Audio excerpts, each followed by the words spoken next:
OMG guys, get ready for a very suspenseful story. This is not your grandmother's bedtime story. Dachau concentration camp, a shovel in the face of evil. April 29th, 1945. The war is winding down, but the horrors of the Dachau concentration camp are still raging. We're talking about a place where people were treated like dirt, starved, tortured, and essentially exterminated. Then, bam, something incredible happened. Apparently, a guard named Weiss, this absolute monster, was in for a quick and brutal end. The prisoners, these incredible human beings who had endured unimaginable suffering, were not going to take it anymore. They grabbed a shovel, a simple tool, but in their hands it became a symbol of defiance, a weapon against the absolute evil they had endured. And they used it to, well, let's just say that Weiss won't be bothering anyone else anytime soon. Wait a minute. This isn't some Hollywood blockbuster, folks. This is reality. This is the raw, brutal, heartbreaking truth of what happened in the face of absolute terror. These are not heroes in capes. These are victims turned warriors. They've had enough. Think about it. This was not a planned uprising or a coordinated attack. This was a moment of pure, uninhibited rage, a desperate act of survival, and it was absolutely necessary. Although this act of retaliation is documented, there is something utterly chilling about it. Desperation and raw human emotion. So, woe we too, right? America's dropping bombs on Germany, trying to totally cripple their military and economy. Think absolute devastation. Entire cities turned into piles of rubble, like a giant, messy Jenga game.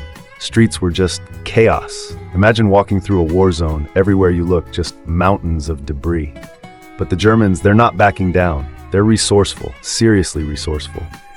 Instead of just giving up, they took their tanks, these metal behemoths of destruction, and said, hold on a second. They took off the guns, the cannons, the whole shebang of weaponry, and bam, they slapped on shovels and excavators. Seriously, they were like, let's get this rubble out of here. These modified tanks, these super shovel tanks, were used to clear the streets. They were basically like the ultimate demolition crews, but with a lot more metal. It's like they were saying, we'll rebuild, you can't stop us. Mind-blowing fact. Did you know that some of these modified tanks were so effective they were used to clear rubble before the war was officially over? It's like they were already thinking ahead, prepping for the aftermath. Crazy, right?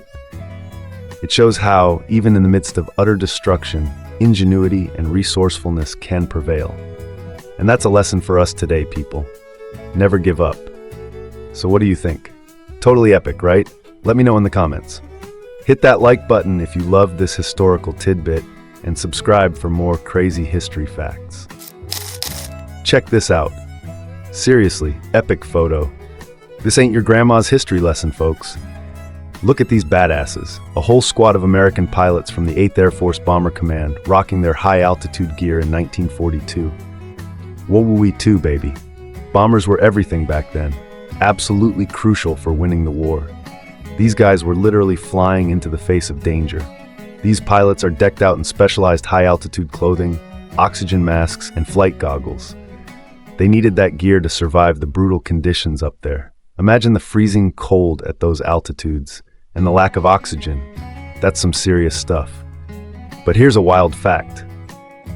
Did you know that some of these pilots were risking their lives at altitudes so high, they were literally flying above the weather? Like above the clouds, above the storms. It's insane. They were pushing the limits of human endurance and engineering. These guys were true heroes, battling not just the enemy, but the elements themselves. So yeah, give these pilots a huge round of applause. These aren't just photos, these are stories of courage and sacrifice, and a vital part of the war effort. Let me know in the comments what you think. Whoa! Look at this. This is a game-changer picture. We've got a Nazi SS officer, one of the most elite, well-trained, and scary units in all of Nazi Germany, surrendering to American troops in World War II. This guy's clearly done. Hands his weapon over, like, game over. The SS. Seriously, these guys were monsters on the battlefield. Top-notch training, top-notch equipment. They were considered some of the best soldiers in the world. But they were also absolute nightmares. War criminals, massacring civilians left and right. And let's not forget the Holocaust. Absolutely horrific stuff. This photo encapsulates the entire conflict, doesn't it? The sheer brutality and the eventual defeat of evil. It's a powerful visual representation of the ultimate price of war. Here's a crazy fact. Did you know that some SS units were so effective that Allied commanders actually considered them a threat, even after the initial shock of their military prowess? They were a force to be reckoned with, but the tide turned. It's wild how something so efficient and formidable could be so utterly destructive and morally bankrupt. So what do you think? Leave a comment below. Guys, check this out. Whoa, seriously, just look at these rings. They're wedding rings, symbols of love, commitment, forever. But these rings have a story, a heart-wrenching story. These are rings taken from Holocaust victims, ripped from their fingers before they were murdered. Like, what? It's just absolutely gut-wrenching. This is a stark reminder of the pure evil, the inhumanity that festered during that dark time. It's a picture that should make your blood run cold. And I'm not even kidding. You know, these rings, they weren't just accessories. They were reminders of families, of love, of lives cruelly stolen. And guess what? Many survivors still wear these rings today. That's insane. Like they're holding on to a piece of their past, a piece of their loved ones. They're a constant, painful reminder of what was lost, but also a symbol of resilience. Crazy, right? This isn't just history. It's a story of human dignity, of love, of survival, and of the absolute horrors of the Holocaust. Let's never forget. Hit that like button, subscribe, and share this video. We need to talk about this. You guys, check this out. Look at this photo. Whoa! This isn't the atomic bombing of Hiroshima, folks. This is the Battle of Okinawa. From February to June 1945, not February to March. Major difference. I almost messed that up. My brain is fried from all this World War II history, but I'm trying to keep it straight. Seriously though, this is a brutal, brutal battle. The Battle of Okinawa was one of the deadliest battles of the entire Pacific theater. These Marines, man, they were facing unbelievable odds, fighting tooth and nail against the Japanese defenders. This guy, chilling in that makeshift trench amidst the rubble, it's brutal. You can almost feel the tension, the fear, the sheer exhaustion hanging in the air. This wasn't just a fight, it was a war, a bloody, grinding war. And this picture, it captures a moment of, well, maybe not peace, but a brief respite, a moment of sheer survival. Did you know? The Battle of Okinawa was so brutal, the Japanese military employed a tactic called banzai charges, waves of suicidal attacks. Imagine the sheer terror these Marines were facing, knowing that the Japanese soldiers were willing to die rather than surrender. It was a nightmare. It's mind-blowing. This stuff is tough to watch, but we need to remember these stories. We need to learn from the past and appreciate the sacrifices made so that we can live in peace now. You guys, check this out. Look at this epic photo. Warsaw, during the heart of World War II. Total carnage, right? And guess what? This absolute monster of a building, the Prudential Building, Warsaw's tallest skyscraper back then, was a prime target. Seriously, 1,000 artillery shells rained down on that bad boy. 1,000. Can you even imagine the sheer devastation?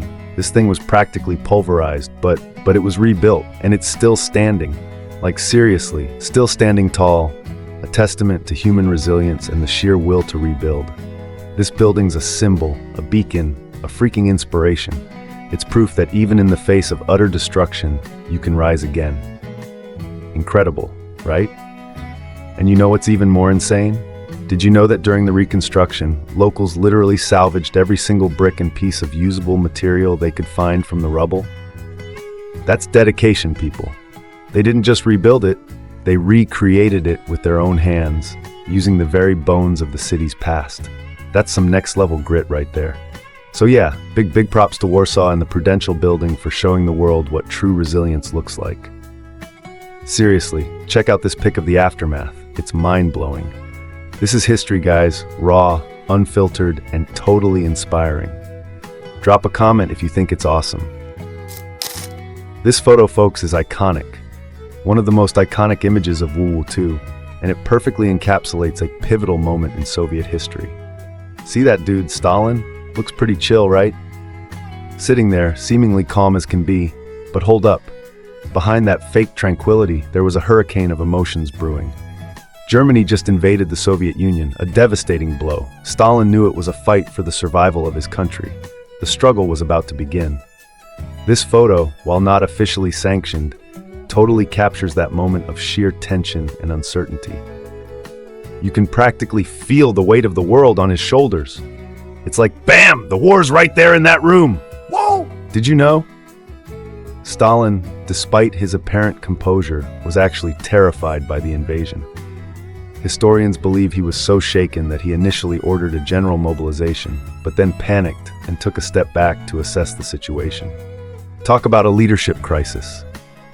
This photo isn't just about Stalin. It's about the entire nation staring into the abyss.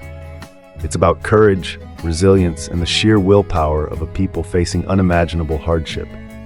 This picture is more than just a historical snapshot. It's a powerful symbol of human endurance.